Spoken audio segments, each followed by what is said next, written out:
My name is Joey Moss, and this is the story how I lost $125,000 in trading cards. So, man, where to start? I first got into the little cardboard rectangles here when they were baseball, basketball cards, 90s, late 90s. You know, I started heavily collecting. My dad's the one that got me into the hobby. And man, I just loved looking at them. I liked looking at the stats. It's something that I probably have been doing since I was 6. I think around that age, 5, 6, I got my first baseball card. But my dad taught me a very valuable, I can't say valuable lesson, but he taught me something really, really important. Let me put it that way. Take care of what you got. And he showed me how to, sleeve a card at a really young age. How to have a binder, how to take care of them, how not to play with them too much. Don't put your little muggy hands all over them. You're greasy. Always wash your hands before you play with the cards. And that's what I did. I took his advice, and seldom did I ever handle a card outside opening it from a booster pack with my actual hands, my fingers. So no oil, no grease, no dirt, no dust, nothing like that. It would come straight from the pack of baseball or basketball or football cards I was opening, and I'd look at them really quick. Oh, cool. And then I'd put them into a penny sleeve. And from that penny sleeve, I would then take them and put them into a hard case. I wish I had a hard case. Here you go. I would put them into a hard plastic case, if they were really special. And I had like a little separate box, of those. It's just for my sports cards. Anyway, I accumulated a lot. I had binders and binders at some point, full of just lots and lots of sports cards.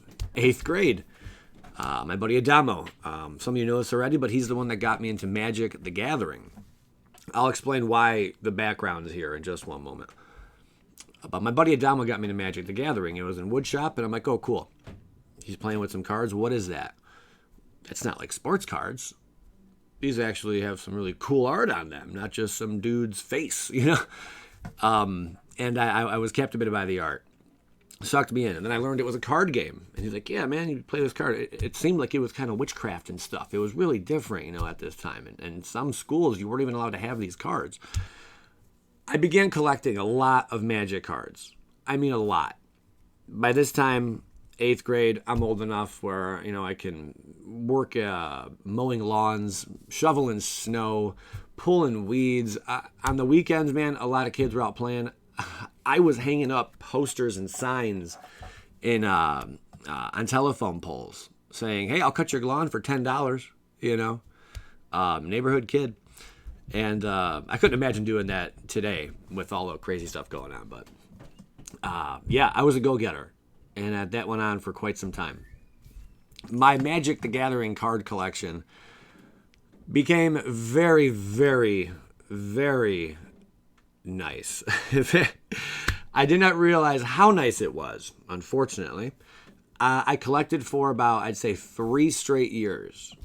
And any extra money I had went right into buying booster packs. I was probably buying about 20 booster packs a month throughout that entire time. Maybe a little bit more, maybe sometimes a whole box worth, if that back then they were like $2, $3 a pack, maybe less, something like that. It depended on the pack you were getting.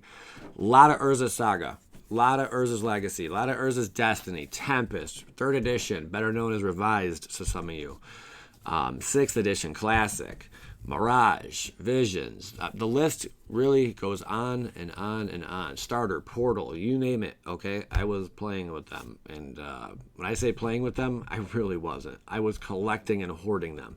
I had play sets of Gaia's Cradle. Play sets. And the best part about all this was I really didn't understand the game that well. And I didn't have a whole lot of time to play. I'd maybe meet up with my friend once every couple weeks, and we'd play Magic throughout this 3-year period.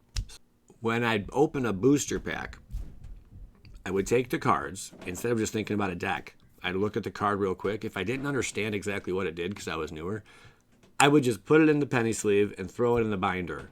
Anything rare or uncommon, right into a binder, penny sleeve, and there you go. This is what some of these cards are going for today, okay? Some other cards I had as well. An entire First edition booster box I opened of Pokemon. This is one of the cards I had. Again, this is different though. I played a little bit with the Magic cards, but I never played with the Pokemon cards. Every Pokemon card I opened, I didn't know if it was a rare and common, whatever it was. I didn't know. Didn't know the differences. Still don't really know the difference with Pokemon. I took all of them and put every single one from the booster pack into a penny sleeve into a binder. You bet your bottom every one of my cards were in mint condition or better. If they came damaged, that's one thing. Never touched them. My Magic the Gathering cards, I think I only made a couple different decks. Red for burn, green was my first deck. I maybe had 4 or 5 decks that I really played with. The rest of the cards would go into the binders. And then nice big boxes, your 800,000 count boxes. 3-4 years, guys, I collected. I would have to say, I guess, probably around 25 booster boxes worth from this time. Maybe 30. Maybe 30 booster boxes worth from this time. A lot of these cards are on the reserve list now. A lot of these cards are very, very expensive. This is a foil grim monolith. I had that. Never touched it. Read it from the pack. Oh, cool. I don't understand. This sounds kind of bad. I got to pay 4 to untap grim monolith. Does not untap during your untap phase. Okay, what? This is stupid. Didn't understand it when I was little, so I just threw it into the binder. I had tons and tons of cards like this. Only one Grim Monolith foil. But this was the very first time they ever printed foils, was in Urza's Legacy right here. This card stood out. I'm like, wait, I had that card. I almost cried myself to sleep one night thinking of how many cards I had. What ended up happening, what I ended up doing with them. Now, keep in mind, these are graded 9. I might have had some 10s easily. I guarantee I had a lot of 9s, But I had the majority were the Magic the Gathering cards. I stopped playing for a little bit, maybe about a year or two. And I think it was that second year where I'm like, I just needed some money. And I'm like, didn't really think about it. I was about 18, 19 years old at this time. Biggest mistake I made. I went into a local game store and I sold my collection for under $200. I'd have to say, based on my knowledge of what I had, it was over $125,000 worth of cardboard rectangles that I sold for under $200 when I was young and dumb. This young gentleman sent me this. Chaos Cloud and Not Lena. He sent me these cards in the mail the other day. They're right here, baby. They are right here. Got them all. Nice to sleeve. They were a gift from him to me. I'm going to tell you right now. He did not know what he had when he sent them. He was actually upset that he opened this out of a Jumpstart booster box. Came out of a pack. Guesstimate of value on this is ridiculous. He thought they were trash because they were screwed up. There's a huge community for misprints. They will pay big bucks, guys. Big bucks. As you can see, there's this insane damage on these cards. It would appear as damage. But collectors want stuff like this. Look how messed up this land is. Here's what one of these has sold for recently.